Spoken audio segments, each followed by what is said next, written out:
Hola, ¿qué tal? Buenas tardes, soy Leandro Raíz, jefe del servicio de urología de Clínica Asunción, y me han propuesto hacer una charla en relación a enfermedades de transmisión sexual. Así que empezamos, vamos directamente al lío. Las enfermedades de transmisión sexual son un problema grave, pero que tienen solución. Lo interesante, vamos a hacer un poquito de historia. Son enfermedades venéreas, ¿sí? Así se las conoce. Y lo bonito de esto es que venerio viene del latín venerius. Significa perteneciente o relativo a Venus, la diosa romana del amor. Son enfermedades que han sido estigmatizadas de dos formas. Uno, relacionado un poco a la culpa, y esto tiene su tradición religiosa, y la otra que estigmatizaba a la mujer, daba también una segunda culpabilidad, no solo por tener la enfermedad, sino que a la mujer eran enfermedades, se las conocía como enfermedades de las mujeres, y no hay nada más alejado de la realidad. A medida que la cultura ha ido cambiando, se sabe que todas las enfermedades venéreas, que en el fondo el nombre es bonito porque Venus es la diosa del amor, son las enfermedades que se transmiten a través del amor, tanto hombres como mujeres tienen la posibilidad de adquirirlas y de transmitirlas. Vale. Entonces, ¿cómo se contraen las enfermedades de transmisión sexual? Las enfermedades se contraen por contacto íntimo directo. Esto significa que dos personas que tienen un encuentro sexual, al tener contacto uno con el otro, sea del tipo que sea, salvo que sea virtual, tienen la posibilidad de contagiarse o contagiar una enfermedad de transmisión sexual. Lo de virtual lo he dicho porque actualmente, y bueno, con el tema de la pandemia se ha aconsejado en algunos sitios que se podía tener un tipo de sexualidad virtual. No vamos a entrar en ese tema, pero todo lo que no sea virtual, o sea, todo contacto directo, es muy posible que pueda generar un contagio de una enfermedad de transmisión sexual. Las formas de contagio son por penetración vaginal y anal, el sexo oral, entiéndase todo contacto de mucosa oral con vagina, recto, pene y boca, y también existe la posibilidad de contagiarse por un contacto epitelial directo con lesiones contagiosas. Esto es en el caso del HPV, que es el virus del papiloma humano, en el herpes y en la sífilis. En estos, el contacto epitelial puede generar lesiones que son primoinfecciones transmitidas sin un intercambio de fluidos, sino simplemente por el roce o contacto con la piel. Esto es muy frecuente e incluso existen algunos casos, esto es lo curioso, existen algunos casos en deportes de contacto, transmisión de alguna de estas tres enfermedades. Esto puede pasar, no es lo más habitual, pero cuando hay contacto epitelial directo podría suceder. Daré algunos tips, porque son tantas, se reconocen más de 30 enfermedades que se pueden transmitir sexualmente. Nos vamos a referir habitualmente a las 8 más frecuentes que hay, pero os daré algunos tips, porque el tema que preocupa es que son enfermedades que encierran un peligro latente, porque pueden ser asintomáticas o oligosintomáticas. Hay muchas personas, que son portadores sanos o que han tenido una primoinfección y se ha autolimitado. Esto depende un poco de la genética de cada uno, pero a veces tienen una primer sintomatología que al cabo de unos días el cuerpo la equilibra, pero no la cura, y estos pasan a ser portadores sanos. Las más frecuentes entonces se transmiten desde portadores sanos. La faringe, ¿sí? La parte posterior en la boca, suele ser un reservorio natural de estos genes, y la forma de contagio es mediante el sexo oral. Hay personas que utilizan preservativos para cierto tipo de contactos, pero no para la relación, para el sexo oral, ¿sí? El cunilingus o la felación. Existe lo que se conoce como reservorio natural, y en algunos casos, natural porque no es lo habitual, pero sí es donde se puede estar, e incluso está a veces separado por grupos de práctica sexual. Por ejemplo, la faringe de heterosexual, ¿sí? En la mujer se suele alojar la clamidia, y en faringe de parejas o de personas homosexuales, en faringe se suele alojar el gonococo. Esto es estadístico y es por un tipo de prácticas que tiene cada persona. Eso no significa que todo el mundo no pueda tener este tipo de enfermedades. Esto es así, son, como he dicho, genéricas, y cualquier persona que tenga prácticas sexuales puede tenerlas. A pesar de que uno no tenga síntomas, puede contagiar, o tú puedes contagiarte, y a mayor número de parejas sexuales, más posibilidad de tener este tipo de infecciones. Antes se hablaba de promiscuidad. Hoy por hoy es un tema en el que no vamos a entrar, y tampoco podemos nosotros cuestionar la sexualidad de cada persona, pero sí está demostrado que cuanto más número de parejas sexuales tienes, más posibilidad de tener infecciones de transmisión sexual. Por eso es muy importante usar protección, como es el preservativo, durante las relaciones sexuales, para todo tipo de contacto. Esto significa que también en el sexo oral es aconsejable utilizar preservativo, porque la boca puede contagiar. De hecho, he tenido algunas veces preguntas de pacientes que me han dicho si los besos pueden contagiar. Sí, los besos también pueden contagiar enfermedades de transmisión sexual. Lo importante es que es de rigor a cómo está el tema hoy por hoy y en todo el mundo, visitar regularmente al médico, sobre todo en personas que tienen intercambio de parejas sexuales en forma habitual. Hoy las redes sociales permiten que esto sea un poco más sencillo, para hacerse chequeo de enfermedades de transmisión sexual. La Organización Mundial de la Salud recomienda el chequeo ante cada cambio de pareja. Sin entrar en este tema, hay personas que tendrían que hacerlo cada semana. Entonces, como ceñidos a la realidad no es factible, se aconseja cada tanto y periódicamente sí hacer algún tipo de chequeo. Doy más tips. En algunos países es considerado delito transmitir enfermedades de transmisión sexual si se conoce su portación y padecimiento. Puedo dar un ejemplo. En Estados Unidos hubo una condena a una persona, a una mujer que tenía HIV y lo contagió a algunas de sus parejas. Fue a demanda y perdió el juicio. Muchas enfermedades de transmisión sexual, especialmente clamidia, gonorrea, hepatitis B, HIV, sífilis, se pueden transmitir también de madre a niño durante el embarazo y el parto. Cada día más de 1 millón de personas contraen la infección o algún tipo de infección de transmisión sexual. La estimación es que anualmente unos 376 millones de personas contraen alguna de estas 4 infecciones, que son las más frecuentes: clamidiasis, gonorrea, sífilis o tricomoniasis. Y la transmisión de una enfermedad de transmisión sexual de madre a niño puede causar disfunción fetal o neonatal, prematuridad, insuficiencia ponderal al nacer, esto es del tamaño que tenga el niño, septicemia, neumonía, conjuntivitis, varios tipos de anomalías congénitas. Se han hecho estadística y en el año 2016 más de 1 millón de embarazadas tenía sífilis activa, que causó complicaciones en alrededor de 350.000 partos. Y entre ellas hubo 200.000 muertes de fetos recién nacidos. Y estas cifras empeoran. Podríamos seguir, pero ahora voy a dar unos tips que son un poquito más lights, más suaves. Independientemente de la orientación sexual, son un poco para aprender a cuidarnos.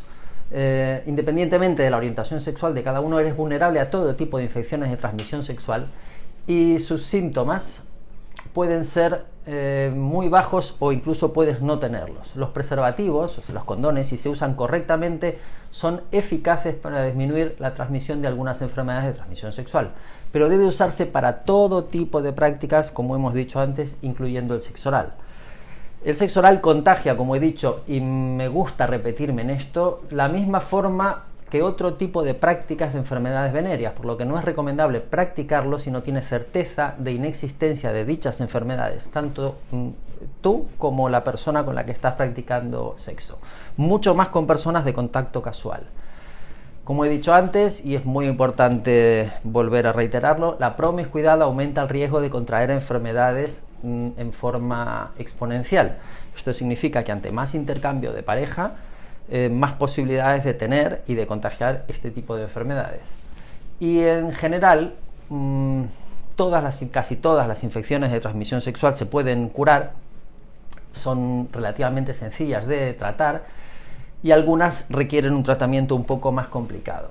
Lo importante a recalcar, sobre todo en el tema de las asintomáticas, es que si no se tratan pueden provocar infertilidad en ambos sexos, como uno de los males menores. Pero claro, la infertilidad en muchísimos casos puede generar a largo plazo una gran insatisfacción vital y personal, porque hay personas que quieren ser padres. Entonces hay que tener en cuenta que estas infecciones, al provocar algún tipo de infección crónica, estamos hablando puntualmente, por ejemplo, de clamidia o gonococia, uroplasma también y micoplasma también, pueden generar a largo plazo problemas de fertilidad. Hablamos un poco de redes sociales, he comentado algo de redes sociales y esto está relacionado a cuál es el motivo de la magnitud de este problema. Ha habido cambios de comportamiento complejos, muy complejos, y cambios de comportamiento en la sexualidad que se consideran complejos. Complejos siempre comparados con la vida sexual anterior. Hoy se ha minimizado en forma mediática los riesgos que tiene las prácticas sexuales sin protección, y esto siempre está asociado a redes sociales. Hay una gran facilidad de acceso a todo tipo de tecnologías para conocer personas y hay un uso inadecuado de estas mismas. Falta información, o la información que se puede encontrar es de muy baja calidad y las personas encuentran lo que está adaptado a lo que ellos buscan, entonces existe un cierto desinterés personal. Y hay un retraso en la consulta con profesionales médicos que están especializados en el tema. En el tema sexualidad, si bien lo hemos desestigmatizado, lo importante es que sigue existiendo una responsabilidad en lo que nos referimos a educación. Las personas son libres de ejercer su sexualidad como más quieran o más les gusten, pero siempre teniendo un cuidado y una precaución, porque en el fondo su vida futura y su vida en ese mismo momento va un poco de la mano de ello. Como conclusión a esto último que he dicho, es que no existe el sexo seguro. La única forma, y perdón que me ría, de sexo seguro sería la monogamia con fidelidad. Y esto hoy en las personas jóvenes es algo complicado de pensar que pueda existir, si bien existe y cada uno es libre de ejercerlo como quiera. Entonces, si llegamos a la conclusión de que no existe un sexo seguro, lo importante es al menos tener responsabilidad, cuidarse y hacer chequeos cada tanto con los especialistas en este tipo de enfermedades. ¿Cuáles son las enfermedades de transmisión sexual más frecuentes? Clamidia, micoplasmas y uroplasmas. Son gérmenes que antes se los considera no comunes, si bien son los más comunes de todos. Luego está la gonocoxia, el herpes, el HPV, que es el virus del papiloma humano, Trichomonas y Gardnerella, sífilis, y luego tenemos HIV y hepatitis C como dentro del grupo de mayor frecuencia. Pero hay algunas más. En sí, hablar de sintomatología, que es algo que nos suelen preguntar de las enfermedades de transmisión sexual, lo que yo diría es que ante la simple sospecha de poder tener una enfermedad de transmisión sexual, se debe acudir al médico especialista. Son tantos y tan variados la sintomatología que habría que dar casi una charla única de más de 2 horas para explicar más o menos cada una y qué es lo que puede generar. Lo importante a recalcar es que muchas de las infecciones de transmisión sexual, que me gusta llamarlas venéreas, no presentan ningún tipo de síntoma, y esto es lo más peligroso. Pero si tuviéramos que dividir una por una, tardaríamos muchísimo, por lo que voy a hacer así un pequeño paneo general sobre todas las que he nombrado, sí, clamidia, gonocoxia, tricomonas, herpes, virus del papiloma, sí, y pueden haber sintomatologías múltiples y tan variadas como micción dolorosa, dolor abdominal en la parte baja, flujo vaginal en las mujeres, secreción peniana en los hombres, dolor durante las relaciones sexuales, Dolor ante el coito suele ser un signo sintomatología de algún tipo de enfermedad de transmisión sexual. Sangrado interperíodo en las mujeres.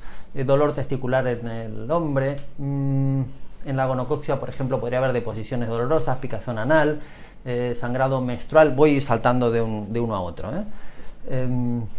Secreción también espesa, turbia, puede haber incluso sangre en pene o en vagina. Hay algunas características, por ejemplo, en tricomonas y garnerelas, que es muy puntual el mal olor del flujo vaginal, mal olor o fuerte olor, picazón o irritación vaginal, también puede haber picazón o irritación en la uretra masculina. En el herpes hay, por ejemplo, empiezan como pequeños bultitos rojos que se hacen ampollas, ¿sí? Son vesiculitas y luego se ulceran, o sea, es una llaga abierta y esto se puede ver en zona genital, en zona anal, también se pueden ver en boca y suelen ser molestas, dolorosas y que van reciclando, cada tanto vuelven a aparecer. También se puede ver alrededor de la zona genital, en glúteos y algunas veces en la parte interior de los muslos. Luego, por último, quedarían las dos últimas que he mencionado, las dos anteúltimas, perdón, que es hepatitis y sífilis. La hepatitis se cursa como cualquier otro tipo de hepatitis, pero las de transmisión sexual suelen ser dos, que suelen ser la hepatitis B y la hepatitis C, las graves. Y tiene distinto tipo de sintomatología, como puede ser, bueno, en el cuadro inicial, fatiga, náuseas y vómitos, dolor o molestias abdominal, sobre todo en el lado derecho, puede luego haber fiebre y orinar de color oscuro. Y la sífilis tiene 3 cursos distintos.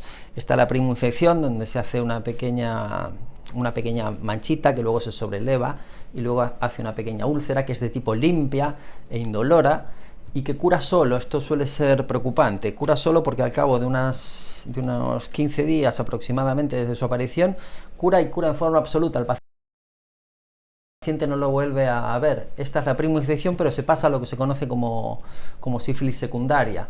La sífilis secundaria también cura sola, salen manchas en el cuerpo a grandes rasgos, incluso en plantas y palmas, pero luego también puede curar solo. Y sí, luego entramos en la terciaria, que es extremadamente difícil de tratar y puede llevar a la muerte del paciente. En cualquiera de la secundaria y terciaria puede haber incluso una neurosífilis, que es una afectación del sistema nervioso. La sífilis es muy fácil de tratar, pero está considerada como grave y no es extremadamente frecuente, pero actualmente en Europa empezamos a ver casos y nuevas apariciones de este tipo de infección de transmisión sexual. Es muy importante recalcar, por eso he hablado un poco de todas, que es muy frecuente que el contagio de las enfermedades de transmisión sexual no sea de una sola. Quien porta una ETS puede tener más. Cuando hacemos diagnóstico, encontramos al paciente que viene por una sintomatología, por ejemplo, secreción uretral, pero asociada a esta primera sospecha que tenemos de enfermedad de transmisión sexual, solemos encontrar una segunda y una tercera. Tengo un caso puntual de una chica jovencita, muy jovencita, en otra comunidad autónoma, que le hicimos diagnóstico de 7 enfermedades de transmisión sexual. Tenía una sola pareja y ella era monogámica. Es muy importante lo que hemos dicho y recalcado: su pareja no tenía ningún tipo de sintomatología y ella sí que había adquirido 7 enfermedades de transmisión sexual. ¿Es un caso curioso? Sí, fue muy curioso, pero fue contagiada de una persona que no tenía ningún tipo de sintomatología ante las enfermedades de transmisión sexual. Entonces, en sí, para resumir y cerrar todo, tu salud merece que tengas los pies sobre la tierra. Ante la menor duda y la menor sospecha de que puedes tener un tipo de enfermedad de transmisión sexual, tienes que consultar a un médico y fundamentalmente un médico especialista. Pues espero haberme sabido resumir. Es un tema muy largo, muy amplio, y he intentado hacer un pequeño paneo dirigido fundamentalmente a los pacientes, y creo que podemos dar lugar a las preguntas que hayan ido surgiendo.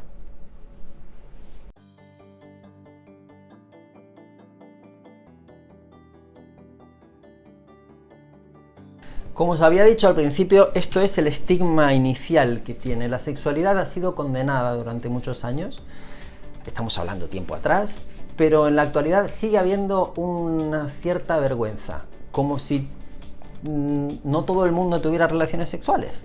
Todo el mundo tiene relaciones sexuales y todo el mundo tiene posibilidad de contagiarse algún tipo de enfermedad. Y no es ningún estigma ni tiene que generar ninguna vergüenza, porque es una de las consultas más frecuentes que solemos tener. Entonces, el problema de tener vergüenza y de no acudir por los resultados puede ser peor que la solución que te vamos a dar ante este tipo de consulta. Hay que quitarse de encima el miedo y el temor a las enfermedades de transmisión sexual.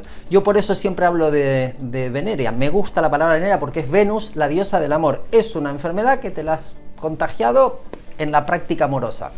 Pues mira, sí, es una enfermedad que hay que tratar, pero no es una enfermedad que la hayas pillado haciendo algo ilegal. La has pillado haciendo lo más bonito que nosotros tenemos, que es el intercambio con una persona de sentimientos o de lo que hayas querido practicar en ese momento. Entonces, tenemos que quitarnos de encima este estigma, que lo venimos arrastrando, ¿sí? Y como las generaciones siguen estando mezcladas, la gente joven ha perdido el miedo a la relación sexual y a la libertad sexual y a la libertad de expresarse como mejor quieren, pero en este punto aún siguen teniendo un poco de temor de qué pasará, qué dirán. Nada, nadie dirá nada. Al contrario, te has chequeado, te hemos curado, has tenido la cabeza de decir me ha pasado esto, y lo que nosotros solemos decir es habla con tus contactos, con los que hayas tenido, y esto es extremadamente loable porque estás generando confianza en las personas que se acercan a ti. Más o menos lo que yo te sugeriría o diría es esto: simplemente dilo sin ningún problema, vas al médico, lo comentas y luego con las personas que hayas tenido contactos le dicen me ha pasado esto, hazte el chequeo por favor. Es loable y de aplauso.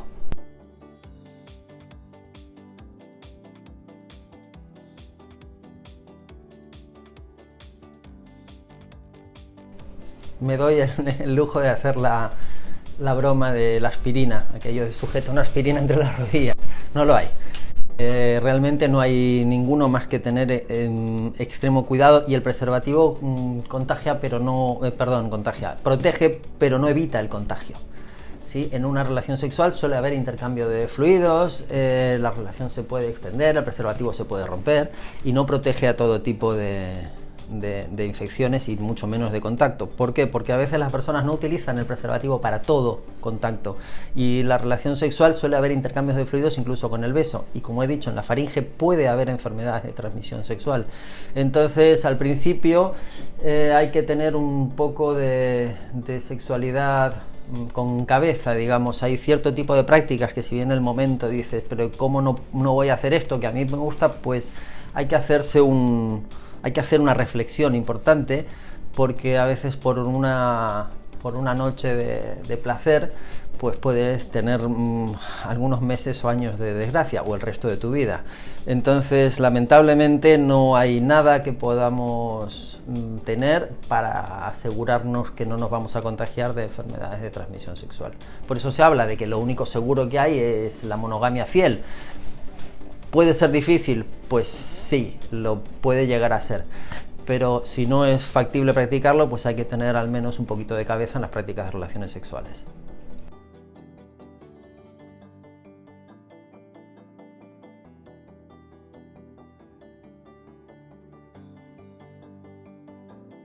Es una muy buena pregunta, sobre todo por cómo la has hecho.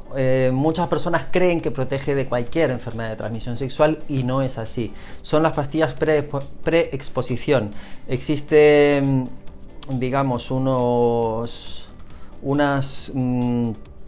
conductas sexuales de riesgo que pueden hacer creer que tomando esta pastilla tú evitarás cualquier tipo de enfermedad de transmisión sexual, y no es así. Fundamentalmente estamos hablando de la prevención al contagio del HIV, y para esto es el diseño que se ha hecho de esta pastilla, pero solo te protege contra eso, no contra el resto. O sea que tú estás protegido contra HIV, pero puedes pillar sífilis, gonorrea, clamidia, micoplasmas, ureaplasmas. Luego sí que existe lo que se hacía con los militares americanos, que era que tomaban un antibiótico previo para evitar el contagio de gonorrea, pero solo evitaría el contagio de gonorrea. Entonces, no, esto suele ser una mala interpretación que se hace de una pastilla que sí que existe para evitar el contagio del HIV preexposición. O sea, hay que tomarlo antes de estar expuesto al virus. Pero no es recomendable bajar la guardia y no utilizar preservativos y creer que con esta pastilla tú vas a estar cubierto ante todas las enfermedades de transmisión sexual. Nada más lejos de la realidad. Es una pregunta muy buena y muy interesante.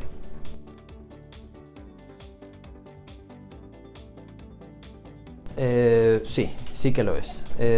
Por eso yo en algún momento comenté de que había gente que minimizaba el problema, y hace algunos años la Organización Mundial de la Salud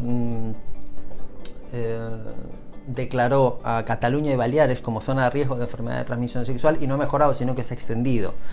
Esto es porque pues, España tiene cosas maravillosas, tiene el clima, su gente, la forma de vivir, y hace que venga mucho turismo. Entonces, al haber mucho turismo y la gente conocer otras personas y tener relaciones sexuales, al no haber habido las precauciones y la educación que tenía que haber habido en su momento, ha habido como una explosión de este tipo de enfermedades de transmisión sexual, y sí tenemos una tasa muy alta de prevalencia.